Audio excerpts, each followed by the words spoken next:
All right, thanks, Nolan.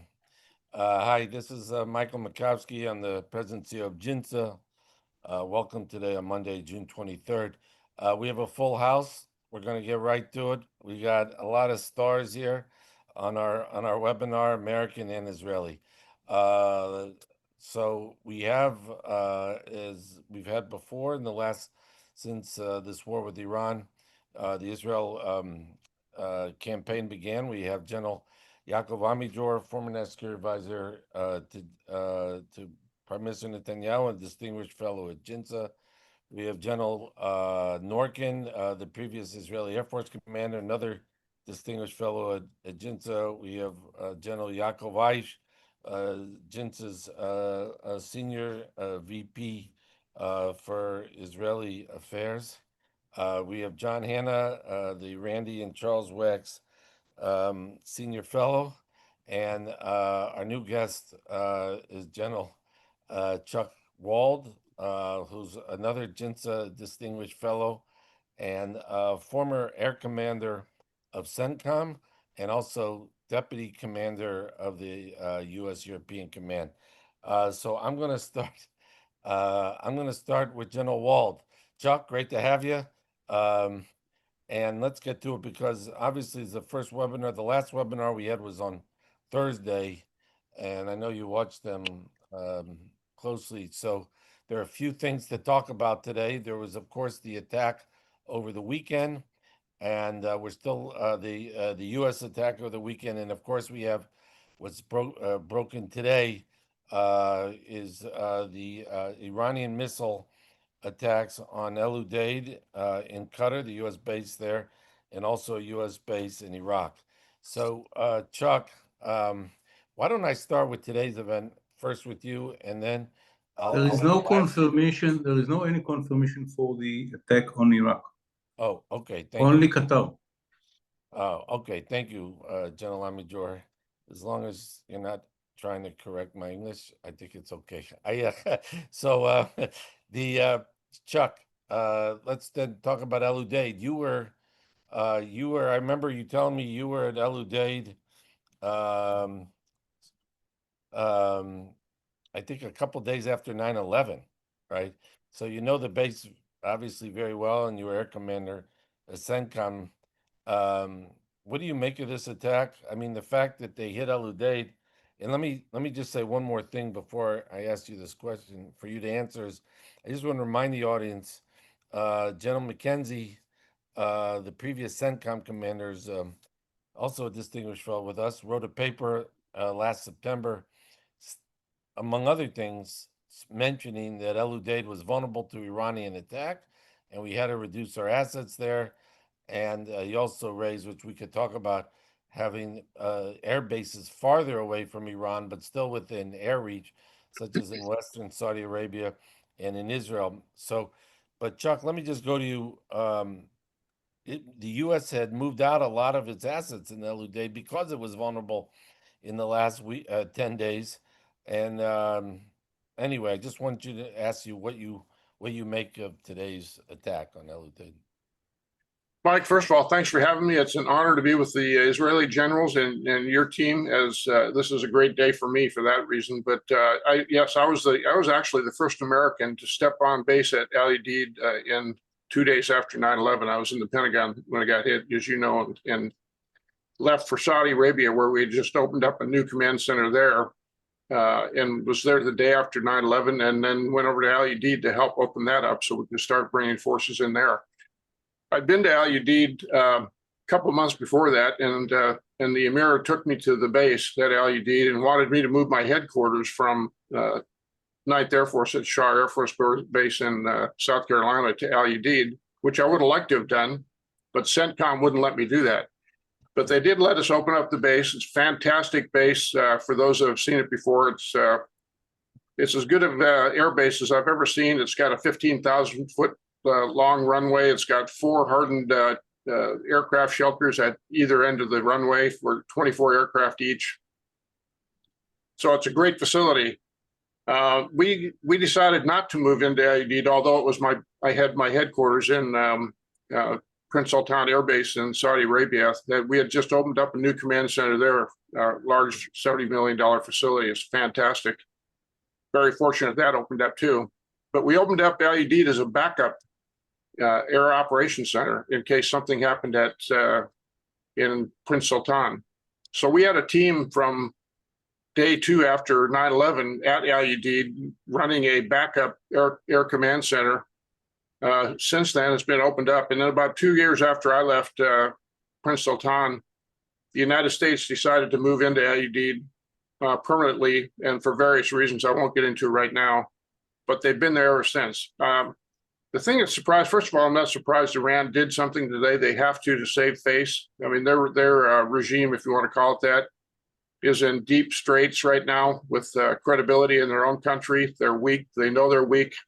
I have to tell you that, and I've said this to you many times, the performance of the Israeli military after October 7th has been nothing short of marvelous. That's the best military performance I've ever seen in my life.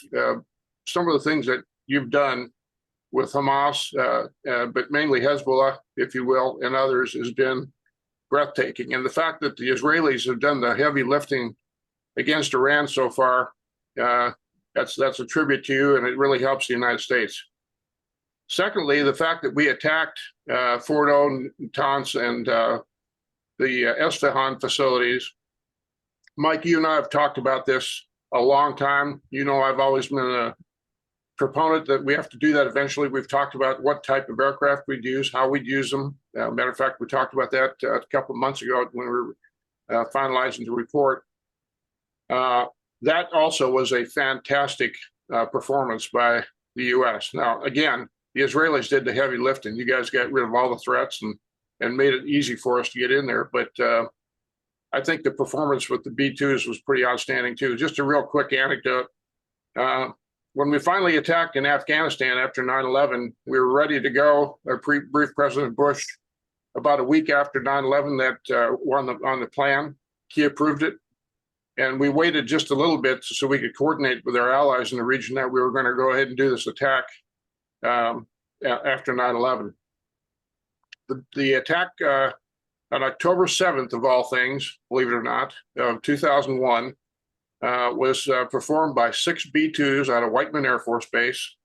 In that case, they were carrying 20 2,000-pound bombs each. They had to fly west because the Saudis wouldn't let us fly over Saudi Arabia with live weapons on board. So they flew from the west of Whiteman Air Force Base in Missouri across the Pacific Ocean and into Afghanistan. That was a 36-hour nonstop mission to the target. They all got over the target and dropped their bombs exactly on the second they hit the ground. They all hit their targets. That was 120 2,000-pound bombs.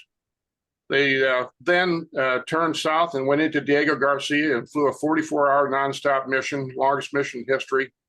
And as you saw recently, the one that went east, which was better, it was about 36 hours. Still a long mission, but great work by everybody. But I got to commend the Israelis again for getting it all ready for us. Chuck, let me just ask you, because we had been in touch with you, John, Hannah, and I, or John was, and I was on the email about what sort of package it would be if the U.S. attacked, and you kind of called it. And so just if you could give us a little color, you think, on the attack over the weekend, you know, what kind of planes you think were used, what was necessary. You mentioned that the Israelis helped, I guess, address the air defense systems in that area to make it easier for the U.S. to attack. Yeah, again, I can't emphasize enough how important it was that the Israelis took out the S-300s. That was the beginning big step, and the Israeli Air Force did a super job on that. That would have been the biggest threat. That's probably the only thing really is going to threaten the B-2, frankly. I mean, other than some accidental thing, but the Iranian Air Force is pathetic. You saw the F-14s were bombed. It was almost a mercy kill. They're so old. But I think the package that left from Whiteman Air Force Base and headed east in this case was 7 B-2s. One of them actually broke off and went toward Guam, and that was the ruse. It was a pretty good ruse, although I think we probably had to report it for anybody to figure it out. But there was doubt of whether or not we were going to stop at Guam with all the bombers, then take a shorter flight into Iran later. But they didn't. They just kept going. So that was a pretty smart move. And then they had dozens of tankers en route across the Atlantic. When the B-2s took off, they couldn't have full fuel weight because the 30,000-pound bomb, a couple each, pretty heavy. So they actually refueled almost immediately after getting airborne and filled it up, topped it off, and then refueled several times across the ocean. When we flew into Afghanistan going west during 9/11, they refueled 6 times en route to the target each, and another time off the target. So in this case, I'm sure they probably each refueled 3 or 4 times. And then the fighters picked them up coming out of the Mideast, some of the fighters that we have stationed there, to escort them on in. The fighters actually had weapons on board as well, probably F-35s, F-15s. And then, of course, they refueled coming back and then proceeded home. Real quick story, the B-2, for the guys, the generals on here know this, but the B-2 is a 2-person aircraft. I actually flew the B-2 one time. They do this for some of the senior generals. It was a cool airplane to fly. I refueled it, and it's not easy to refuel because it doesn't have much for flight controls. But the pilot and co-pilot sit about 4 feet apart from each other. It's a big cockpit, but that's all there is. And when they flew, I'm sure they did it on this one too, but they took turns resting because, you don't stay awake for 44 straight hours or 36 and do a combat mission. So they took turns resting. And they actually had a Kmart lawn chair behind the pilot's seat where they laid on in a sleeping bag. And for the first time in history, we put a computer terminal, kind of a laptop, on the pilot's side, on the left side, so we could contact him via satellite communications and just tell him, hey, this thing's still on, continue to go on. And I had we call it the bomber desk, but we had some bomber guys monitoring this from the Combined Air Operations Center in Prince Sultan. And I told them, send them a message about every hour and a half or so, and just make sure they know that the mission's still on. Because, if I were going to fly 36 hours and not know the mission was, I'd want to know that. So they did. And if the left seat pilot, who was the main pilot, was back resting on his cot, and the bing, you got mail came up, he'd have to get up and go up and answer the mail. And we hadn't thought about that. And after they landed at Diego Garcia, I called him up and congratulated him on the longest air mission in the history of combat. And I said, were there any problems, young man? He's a captain. He was very nice. He said, yeah, some idiot kept sending us emails and I couldn't get any sleep. So I said, I know exactly who it is. I'll take care of it for him. So anyway, you don't think about it. Okay, Chuck. Thanks. I know of anybody, I think General Norkin was probably the most attentive to all that. General Norkin, let me ask you, I don't know if you want to comment anything, but just to talk about the weekend for a second. What did the Israelis, it's been reported that the United States asked Israel to help clear the airspace a bit for the American planes. What did the Israelis have to do?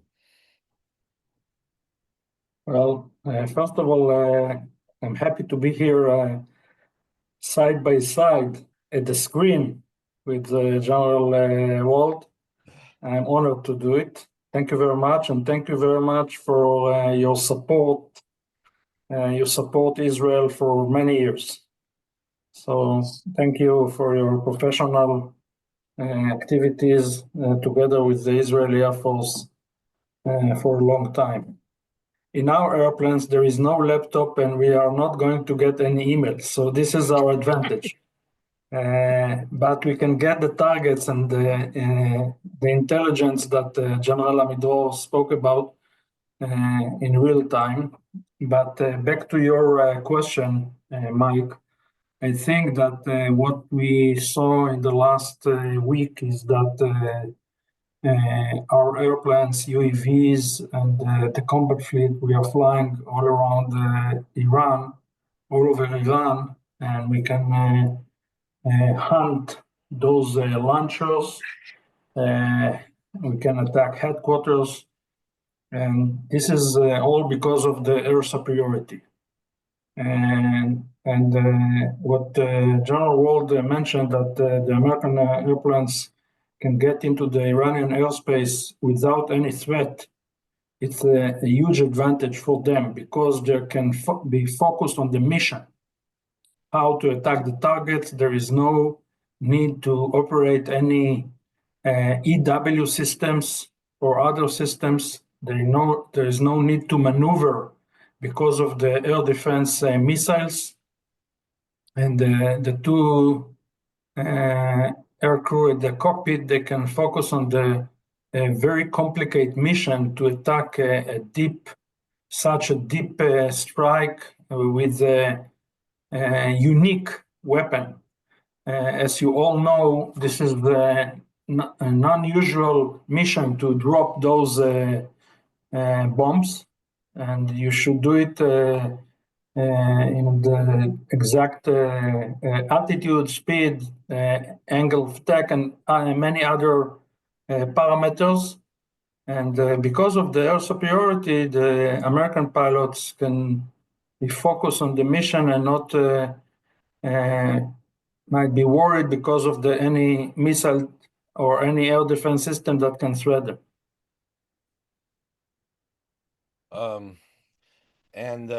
Let me ask you also, General Norkin, do you have any sense about how successful that mission was? The last time we all spoke was, before this happened, late last week on Thursday.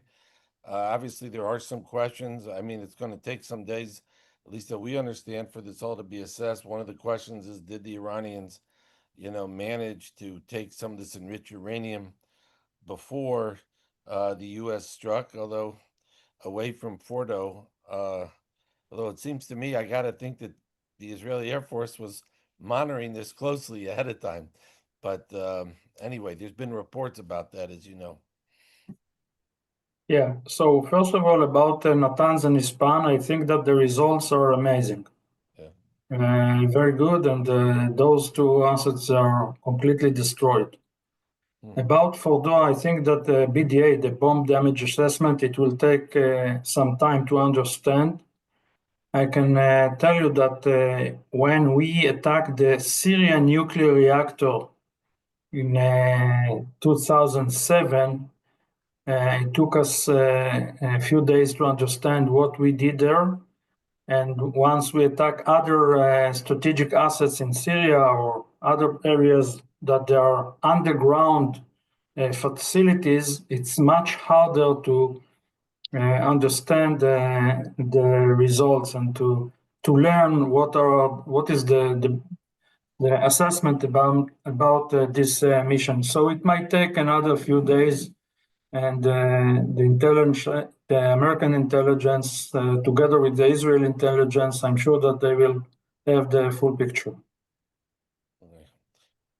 Wouldn't you think I would think the Air Force was looking around that area very closely before the U.S. went in. So I would think when imagined if the Iranians were doing something funny, the Air Force would pick up on that, wouldn't it? Yeah, there is a story in the Israeli media that maybe the Mossad took those materials. I don't know. But back to your question, today the Israeli Air Force attack the roads to Fordo because we don't want anyone to get close to this area. And I think that it is part of the mission to avoid from the Iranian to get into this underground area. Let me turn to General Ayish, who was especially patient last time, so I'm going to go to him now, and then I'll go to General Amidror and John. General Ayish, let me ask you, Netanyahu, Prime Minister Netanyahu said, I think today or yesterday, I don't remember now already, it's all a blur, but Israel's very, very close to finishing. And I guess one of the questions, what is left for Israel to do, in your view? Oh, good evening, Mike. I think there are two dimensions. One, I'll leave to Norkin and Amidror, to complete the mission in Iran. We have to think on the next day. And last webinar, we spoke about, the day after, a possible agreement, intrusive inspection. We have to think about this element. It is one dimension. The second dimension, which I'm sure that my colleagues in the IDF and hopefully in the Israeli government are already working together with their colleagues in the U.S., is to be ready for the next challenges, i.e., we have immediately to speak about replenishment. We have to speak about prepositioning. You mentioned already Udeid and General Wald mentioned it. I will invite our participants and our audience to read General McKinsey's paper speaking about that location. We have to offer the U.S. A base, by the way, and I'll leave it to Norkin, an Air Force base over here in Israel, should they want to use it, not only for pre-positioning, but also to deploy their capabilities in a secure way with all the logistics around it. Going back to us, I think we should start speak with the U.S. about the future memorandum of understanding, because this is the precondition for the IDF and the Air Force to reform itself, to replenish, and to rebuild itself. What the Israeli Air Force did in the last 10 days, they did it with 707s, 60 years old, as refuelers. They didn't use any KC-46s. They didn't use any KC-135. And I think we should think about that in terms of capabilities, in terms of deterrence. And just to conclude, and I know that it's a barrage of acronyms on our audience, but we have to speak about a future national defense treaty formalized and acknowledged and ratified in Congress between Israel and the U.S. that will practically overarch what I've mentioned. And these are all at the strategic area challenges that have to be discussed from now onwards as part of the future Middle East and future challenges. I may add, as you know, just for the audience, so JINSA since 2008 and 18, and I'll talk to Chuck about this. We had a project that involved Chuck and Admiral Stavridis that we recommended giving Israel the KC-46s, air tankers. Then once they were approved, to expedite them, we even worked on getting. There was even legislation that we worked on to that effect, but they actually never happened. That actually never happened. And of course, Israel, the JINSA has also been pushing a mutual defense treaty between the two countries. Chuck, I'll come back to you, by the way, about CENTCOM, which I'll talk to you about. Let me go to General Amidror first. General, first of all, what do you make of this Iranian strike on Udeid? I think that it is important to insist again and again. Every time that there is anything that might be taken as by the Americans, if it is moving the embassy to Jerusalem, is to kill Soleimani, to bomb the Fordo. Everyone is speaking about the igniting the whole Middle East, the reaction of the Iranians, everything will be under fire, thousands of Americans will be dead, blah, blah, blah, blah. It doesn't happen. Not even once. I think that many people around the world don't understand that for a country like Iran to have indirect confrontation with America is a nightmare. And we have to understand it and to leverage it. It is something that should be used. Now we are facing the crucial stage in which we have to define and to shape the future relations between Iran, Israel, America, the Middle East, nuclear project, a ballistic project, and so on and so forth. If people which are part of the decision making do not understand how for the Iranians it's a real nightmare that they don't want to meet, whatever be the circumstances, and direct confrontation with the United States of America. A friend of mine asked me, okay, what Americans do if some American soldiers will be killed? I said, in one night, they can destroy the whole, not to oil and not to all these, dreams about making the oil industry. I was today in an Indian dialogue, and an American guy said, okay, we will go on the oil of Iran. And the Iranian guy in the dialogue said, if you go on the oil of Iran, we will go on the oil of Saudi Arabia, and the world will not have oil at all. No, why oil? You in America can, I told my friend, in one night Americans can destroy the whole Iranian Navy. Pure military, not civilian at all, but very significant. And so on and so forth. We have to think together how we shape the new relations after the operation of the Americans. If Israel, yes or no, will finish the war within a few days, I'm not sure. How we shape the relation between America, Israel, Iran, the Middle East, nuclear project, ballistic project, and so forth. We cannot go back to square one, in which the regime, that one, without Khamenei, with Khamenei, I think that we should not kill him, but some Israelis think that we should. And what will be the outcome of all this big war, which began in the 7th of October, probably will be ended within few months, in a few weeks in Iran. And here we have to understand that the Iranians are in very, very, very weak situation. It's not just what we achieved. It's not just the American intervene. It's not just it's inside Iran. It's a very weak regime, not because they are not cruel and ready to kill everyone in the street. With that, they are very strong. But the problems that they are facing, the economy, the minorities, the fact that many people in Iran don't like the regime, afraid from them, but don't like the regime.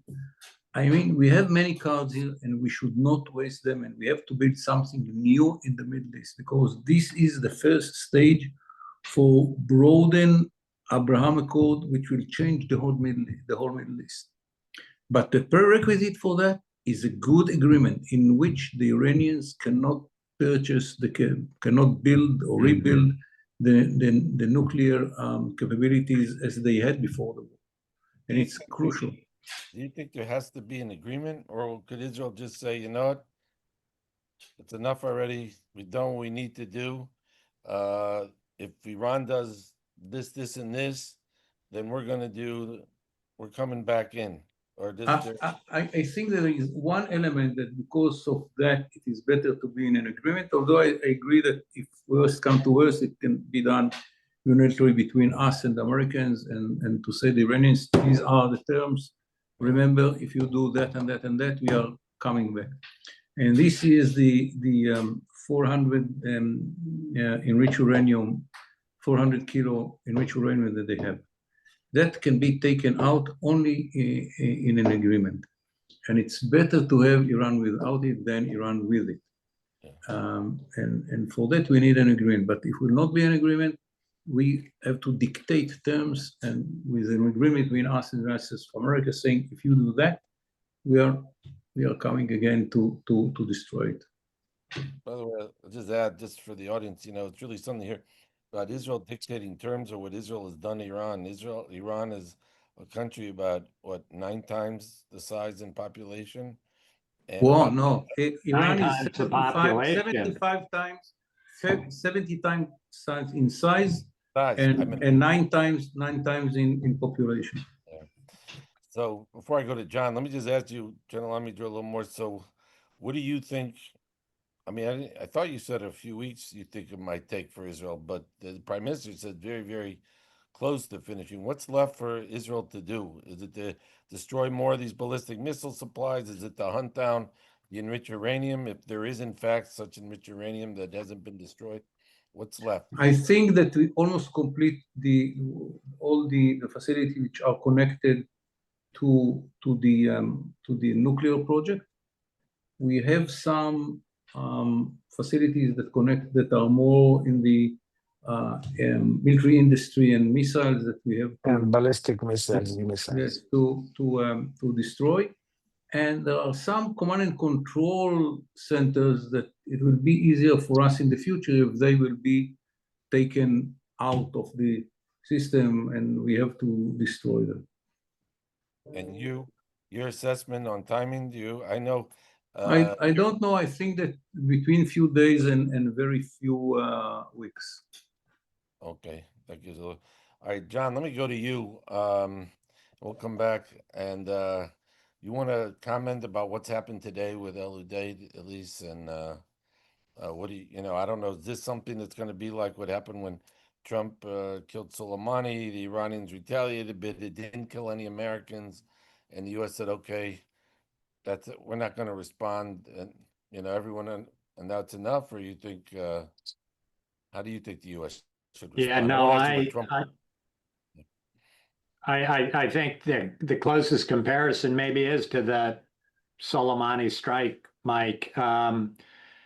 Clear from what we're hearing, the Iranians warned both the Qataris and the Americans well in advance that this attack was coming.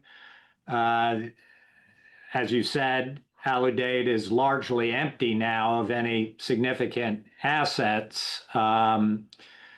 And the Iranians were very quick to announce that they had fired exactly the same amount of missiles or munitions as the Americans had fired at them and gone out of their way not to cause unnecessary casualties. So if President Trump was looking, for a reason to stand down and say this round of Iran, United States is over, I think the Iranians were really going out of their way to give him the chance to say, okay, it's done between us for the moment, provided that you behave going forward. So we'll have to see. We don't know exactly what the bomb damage assessment was from the attack on Al Udeid, but at least initially it looks very minimal. It looks like this was a symbolic strike to simply save face, not any kind of massive retaliation to kill Americans or dramatically widen this war. So I think, this looks like, if in fact it's true, that it's an opening for perhaps the beginning of the end of this conflict once Israel decides it's done what it needs to do on its two key war goals regarding the setting back the nuclear program and the ballistic missile threat, then whether or not we can begin to de-escalate and see what's possible in a negotiation opening up here to bring this round with Iran to some kind of conclusion.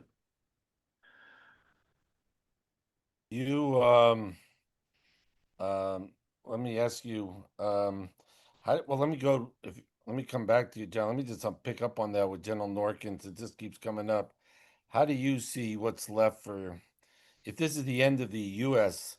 participation, or this overt U.S. participation, as John suggests? What do you think is left for Israel to do? Well, as General Ayish and General Amidror mentioned, there is some ballistic missile capabilities, industrial capabilities. But today we saw in the media that the Air Force attacked some of the assets that belong to the Basij. And I think this is a sign for some groups in Iran that might be relevant for us to put more pressure on the regime. Clarify, the Basij is it's a militia that is used partly to help suppress, to keep the people in line, keep order, security.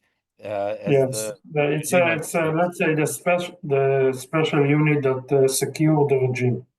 Right. Okay. Mike, you might also note that they apparently hit the front gate of Evin Prison, which Yes. is the notorious prison for particularly political prisoners and foreign hostages and whatnot. So that is also another one of those perhaps signals regarding where this could go for the regime. I saw some reports. I don't know if it's true or not. That some prisoners might have escaped actually, but I don't know. But I also saw the French complain that it might have injured some of their prisoners there. I think if that's correct. Hey, Mike.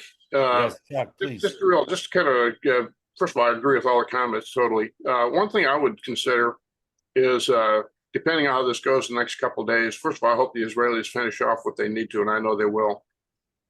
But if this doesn't go as we're hoping it does, or we speculate it does, because this is basically a show of force by the Iranian regime to show that they're still alive and nothing more.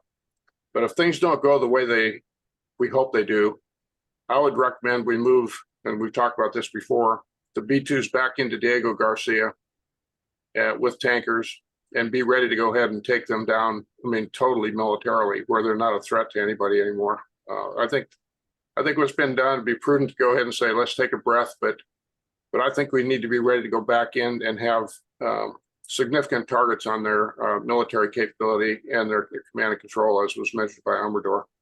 Chuck, did some of those B-2s, the ones that were used as a decoy, did they go back to my home state of Missouri, or did they stay? So all of them are back. They all go home. There's only 20 of them. There's one crashed on landing one time. By the way, we're going to get 121 new ones, B-21s coming, which is in the works. So that'll help. We need them for other adversaries. But yeah, they got to get them back home. They have a stealth coating on them. They take a lot of maintenance. It's tough to keep them on the road. But they can get back out there pretty quick. Yeah, we see that. Okay. By the way, okay, I'll ask you about the B-21s another time. And by the way, I should add to those, and I should have said at the beginning, we're going to be having another webinar, I think on Wednesday with some other, or tomorrow, Wednesday, with some other U.S. Retired generals and admirals to talk about this that served in the region. But we appreciate Chuck joining us today. And by the way, Chuck, let me ask you while I have you, because you were in this task force we did in 2018 that also recommended, I think, CENTCOM Israel moving to the area of responsibility from the European Command to the Central Command. How we know, I think it's been, and this is JINSA was, thanks to this task force, were the only ones to really push, the only organization outside of the government that was pushing for this.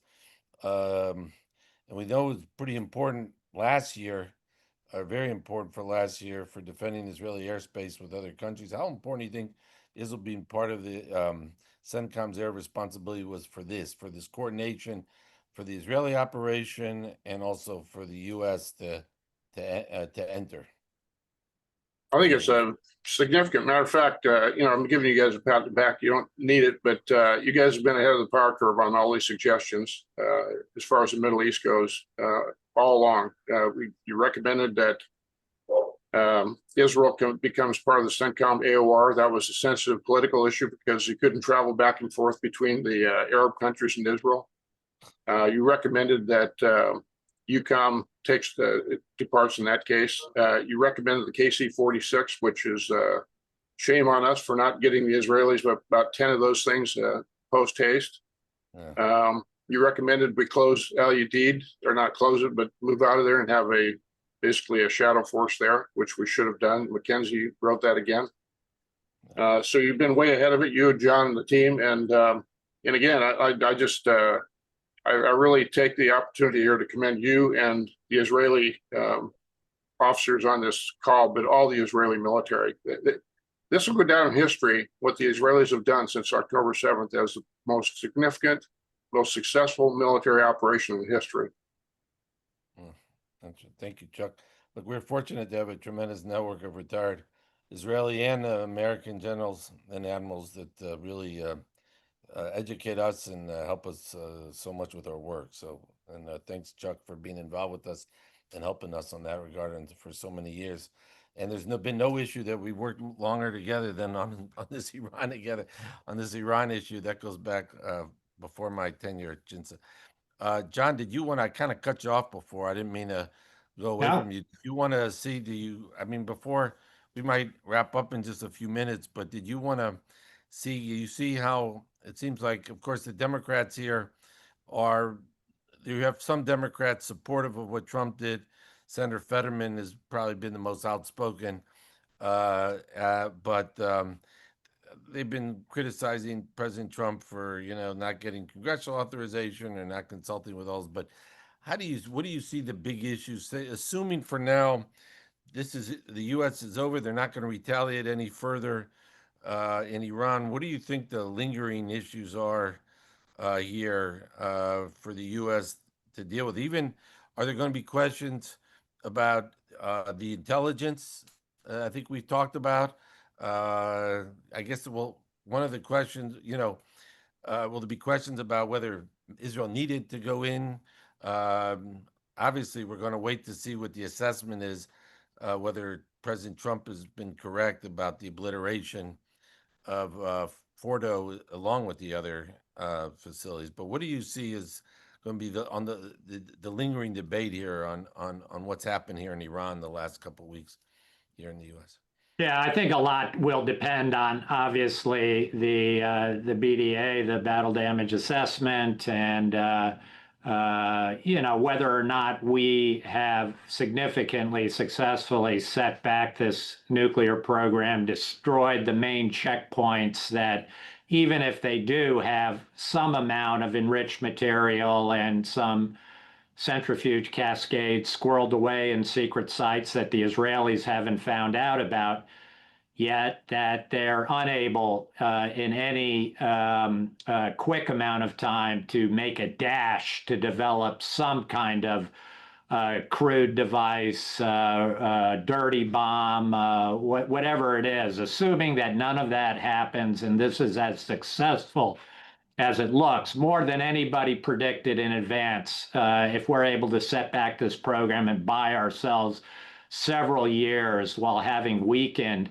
Iran so dramatically and degraded its capabilities to project power, not to mention what Israel has done to the ring of fire of the proxy networks. As Amidror says, this is a transformed balance of power in the Middle East.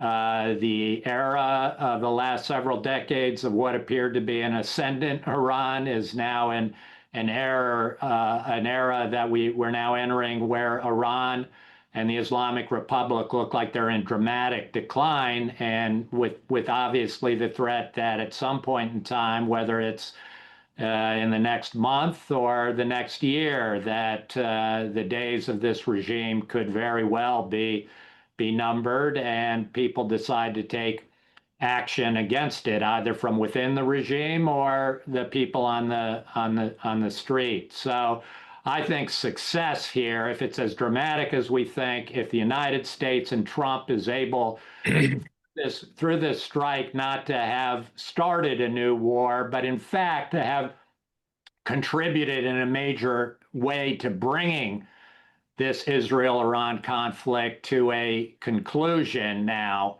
I think, a lot of the lingering complaints about lack of consultation with Congress or with Democrats, or questions about the Israeli intelligence and whether there was an agreement between the U.S. and Israeli intelligence communities about the weapons program, I think all those fade away very quickly in the context of the kind of success that I think we're looking at, and obviously the potential dramatic transformative diplomatic opportunities that it might create if we're smart about, exploiting and taking advantage of them. Yeah. Let me just ask on the current operational more first to General Norkin, then I'll go to the other Israeli generals. One last thing, I wonder when I asked what else does Israel have to do, one model is, and it's not exactly analogous because there is a government in Iran, but one model could be like what we saw in Syria when Assad fell, when Israel went around and immediately started destroying all the weapons caches in the country, or at least almost all of them, and very quickly. And because they didn't know what government would follow, what kind of government would follow Assad. I guess while Israel maintains its air supremacy, is there some of that going on, that it's not just the nuclear and it's not just the ballistic missiles, but that you want to degrade Iran's other elements of its military power? Well, I think that it won't be the right thing to compare between Syria and Iran. First of all, because of the size of this nation and the size of the military.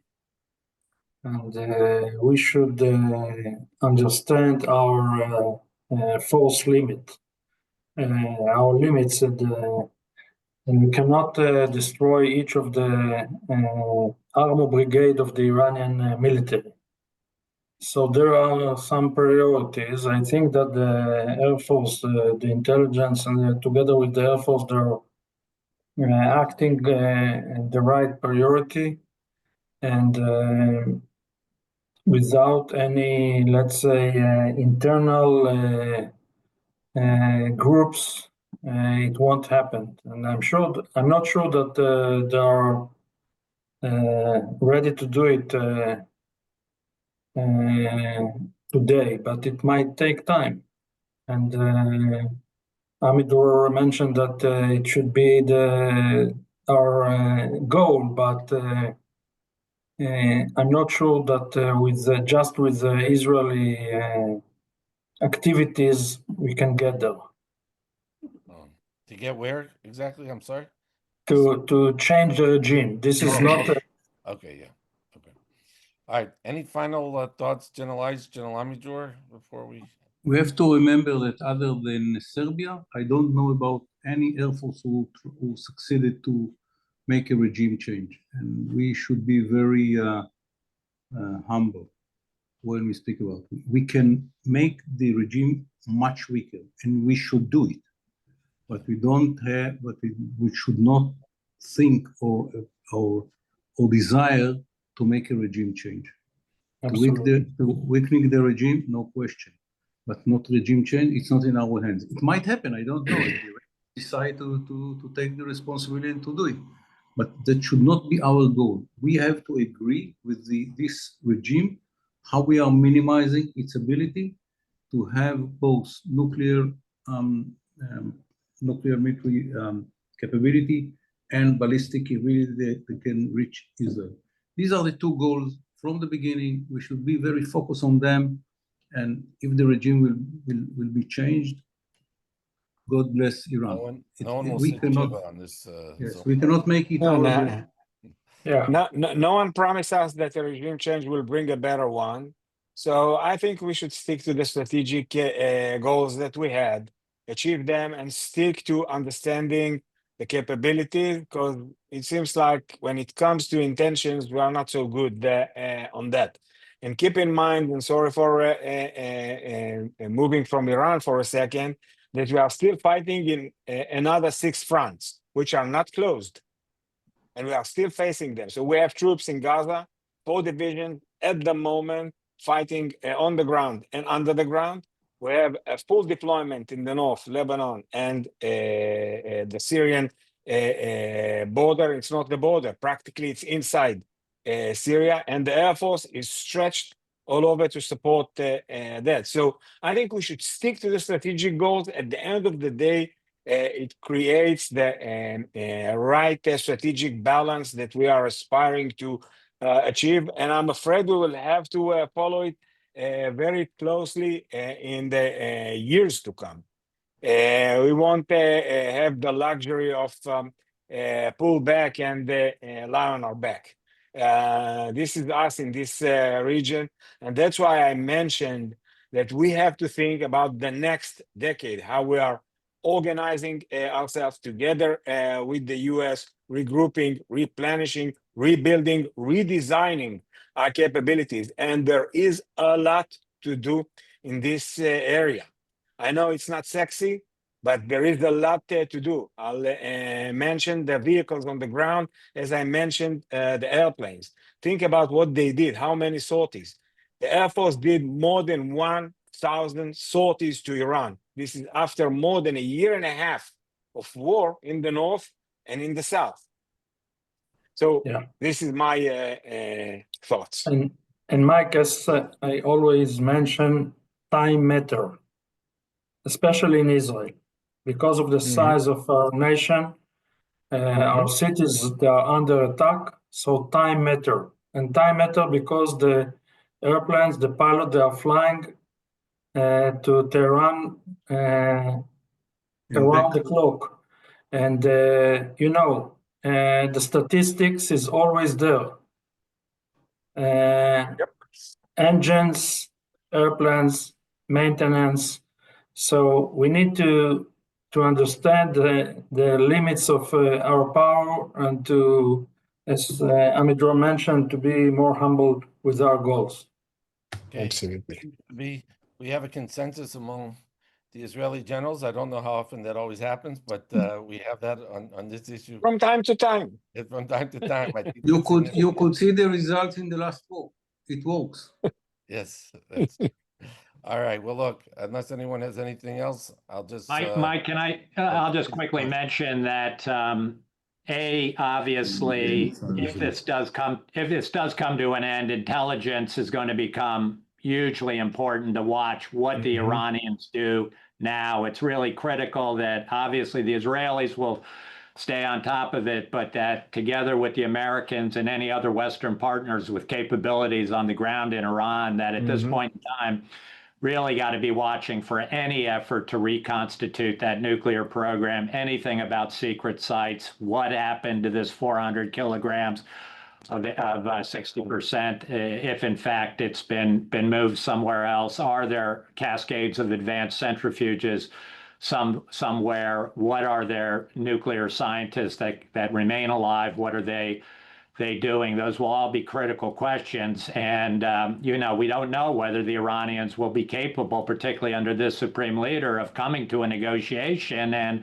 agreeing to the kinds of terms that are now very tough terms that are going to be imposed on it regarding enrichment and now ballistic missiles as well. The one thing I'd say out there, an important lever that we possibly still have and that we have to think about using, it hasn't gone away, is the snapback at the United Nations that expires in October. But until then, it can still be triggered. It can still be held over the head of the Iranians as a real dramatic pressure and further isolation for them if they don't make the right choices, even after this round of the military conflict comes to an end. Thanks, John. Well, I want to thank General Wald, General Amidror, General Ayish, General Norkin, John, Hannah. I want to thank all of you for joining us, and stay tuned for, we're going to have another webinar, as I said, with some also retired senior generals, U.S. senior generals and admirals who served in the region, as General Wald did, just to talk a little bit more about the last few days' events, and that will be in the next couple days, so look out for your email. Thank you very much for joining us. Have a good rest of your day. Thank you. Bye-bye. Thanks, everybody. Bye. Thank you.